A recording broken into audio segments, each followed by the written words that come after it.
have you had any problems with like self-esteem or issues? Yes, I have. When I was in college, I developed an eating disorder. I was always really strange about my weight and really self-conscious of it. And I was always comparing myself to other girls, which is a problem that I see my students having a lot as well. So when I was in college, I ended up developing an eating disorder because I was so upset about my weight, and I would starve myself and exercise way too much, and then I would alternate between periods of starving myself and then binging. And it was just it was a big disaster. It was really bad for my health, and it was also really bad for me mentally. I became obsessed with my weight and what I was eating, and I was really miserable all the time. I missed out on a lot of cool experiences that I could have had hanging out with my friends and family because I was just so upset about food and my weight that I looked at myself out. What do you see when you look in the mirror? Do you want my honest opinion, or do you want...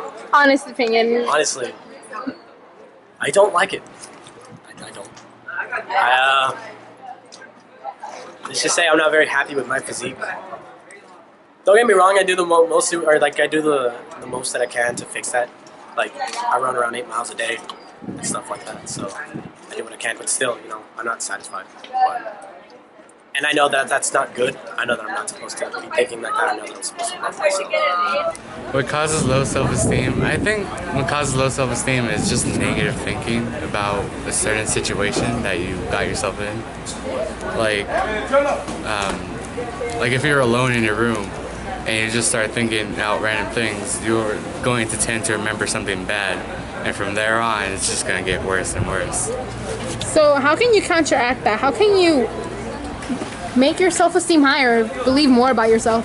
Well, I think the way to make it more higher, I guess, it's probably just to talk with other people. Like, you know, go out there, have fun with your friends, and if you can't do that, find something like an activity, to read a book, to keep your mind busy from being negative. When I look in the mirror, I see someone who tries to put on a happy face all the time, but on the inside is really the saddest person in the world. I see a person that is happy. Why are you always happy? Because I don't want to see anyone else not happy. Because I don't want people to feel how I used to feel. How did you overcome that? You know, it took a long time. It was a long process. I surrounded myself with positive people. I was really conscious of what I exposed myself to and what was reality. Because so much of what we see in the media that we're supposed to hold ourselves up to is total fiction. It's Photoshop, it's not realistic, it's not even important. We're so focused on what's on the outside, we don't even talk about what's on the inside, which is really devastating, I think, especially for girls. So I was very selective about what I exposed myself to, and I was very conscious that what I was looking at wasn't real, wasn't important. I went to see counselors, I reached out to other girls who went through similar things. I just surrounded myself with positivity, and I made a real conscious effort to overcome it. It took a long time. But I went to counseling, and which I think is so important, and I think that the cost holds people back from that a lot. But we have free counseling right here at Alvarez High.